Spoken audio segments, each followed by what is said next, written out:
Hey guys, Yummy here again, and finally I'm making a brand new video in my series talking about the best loadout for each map. And it's been a week and a half since I made a video last because I was trying to get footage for this freaking video because I just saw it in my last loadout video and I was like, alright, that's the next video that I'm making, so I'm gonna try getting footage for it. Little did I know how freaking difficult it is to get in a server for Lumphini Garden. And, I mean, really, every single time I found a server for it, it was either too late in the game, or the game was so fast because the teams were so unbalanced that the game lasted 5 minutes. So it actually took me this long to accumulate enough footage for this video, and then it was just extremely annoying. And of course I'm a really stubborn person. I was like, no, I'm not making another video until I make this one, because I had already decided that I was making this one next. But over the course of this week and a half, I've accumulated plenty of footage for other videos, so I should be posting regularly once more. And I know some of you guys were like, Yummy, why were you not posting?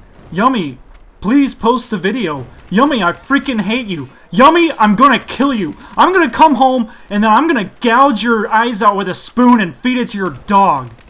And stuff like that. So, yeah, sorry about it taking me so long to finally make another video, but now I should be back on kind of a regular schedule. I'm not guaranteeing you that a week-long hiatus like this won't happen again, because it probably will at some point, but I should be posting regularly for like the next 2 weeks.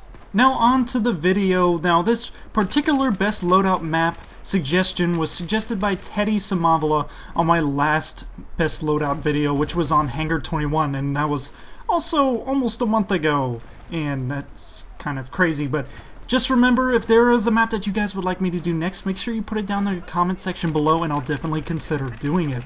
Now Lumphini Garden is one of those really open, kind of sizable infantry-centric maps, and even though I love tanking and I love flying the scout heli, I think these are some of my favorite maps in both Battlefield 3 and 4. I really like open, like mid-sized infantry-centric maps, and this map only actually has transport vehicles, no helicopters or tanks or anything like that, and it comes down to some really strategic gameplay at places. So since it's so infantry-centric, you can basically throw the engineer class out the window, and it's kind of a three-way tie between the other classes, which ones you can take. Even though I really don't like the recon class that much, I don't find it very useful, so then it comes down to just the medic and the support kit for me. Now I chose the medic class because I think I just personally prefer it over the support class, but really you could do the support class just as effectively on this map. I really don't have any kind of problem with the support class at all. This is a really good map for it, but since I chose the medic class, it came down to a lot of different assault rifles that you can choose from, but since this is basically just a mid-range map with some long-range sniping on guys on top of the train station at A and shit, I needed a gun that excels at those extended ranges, so I went with the AR-160. If you guys remember back on my Hangar 21 one, I chose the SAR-21, which is also really good at long range, but the AR-160 I think just fits this map a lot better. One time I just decided to use this like a year ago or something when this DLC came out, and it just worked so well that I use this practically every time I played this map. Now on the AR-160, I believe I used the heavy barrel, the stubby grip, and the iron sights. The AR-160 is one of the only guns in the game where I actually prefer the iron sights over any kind of other scope or red dot sight, because I just love how precise the iron sights are. You can see me nailing headshots from across the map with these iron sights because the little tiny rod that you're supposed to aim at the enemies is so tiny and precise that it makes it extremely easy killing guys at extended ranges. And since this gun has almost non-existent recoil, it just makes it so much more effective at longer ranges. The AR-160 also has a faster rate of fire and a faster reload than the SAR-21, So I think since this map is a little bit closer quartered than Hangar 21, this also makes the AR-160 a better choice over some of the other long-range assault rifles. Now onto the sidearms. Really, the sidearms is still one of those loadout selections that's really based on personal preference. There's so many different options and also so many pistols that are so similar that there's almost no difference between them. So you can go with the hand cannon or a standard semi-auto pistol or something like the Shorty 12 gauge, which I don't really find to be that effective on this map. So I went with what my personal pistol favorite is, which is the CZ75. To me, it has the perfect balance between power and spammability. In fact, I think it has some of the best damage output of all of the pistols. It can kill guys really fast just using it alone, even if they're not damaged, because it's got that perfect balance. But yeah, always just choose whatever sidearm you're most comfortable with, because you really shouldn't be running it primarily. You should just be using it to back up killing someone if you miss shots or if they're still alive. So then it just needs to be comfortable for you so that you can comfortably get the kill.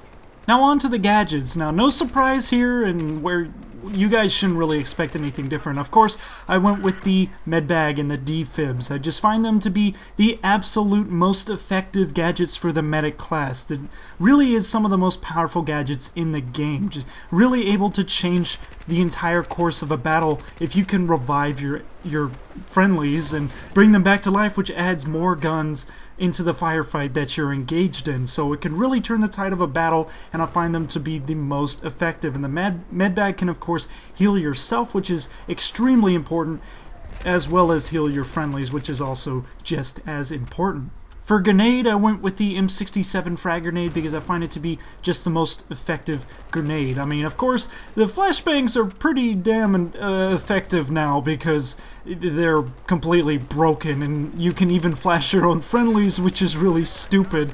But because they're so annoying, I can't possibly use them. I think I'd feel like a complete hypocrite using them. So yeah, I'll just pretty much stick with the frag grenade. For kit, I went with the offensive field upgrade perk. I really only run with a different field upgrade. If I'm running a support kit, I run with the defensive because you don't have to worry about the ammo. But since I'm medic and I don't really want to rely on my teammates because a lot of times they will fail you because a lot of times they're completely oblivious, and a lot of times they're not even new. They're just really oblivious players. So I like not having to depend on them and give myself a lot of extra ammo. Eventually I might still run out of it, but I can last a lot longer with 2 or 3 extra magazines than without them. So there we go, that is the extent of my loadout. It was a very effective loadout. Usually, on a lot of these games, the games were extremely unbalanced. A lot of times I was just being killed on spawn, killed in spawn, living for about 10 seconds and then dying usually. So I wasn't getting as much use of it as I should have been, and it was probably just because I was trying to get footage for this video, so the game was saying fuck you and not letting me get the footage that I needed. So this is a really effective loadout most of the time whenever I'm using it, especially if you get in a balanced game, so I definitely recommend using it. So there we go, another map down and many more to go. Remember, if there is a map that you guys would like me to do next, make sure you put it down in the comments section below. And until next time, if you guys like this, make sure you hit the like and subscribe button. And this is Yummy. Goodbye, and good hunting.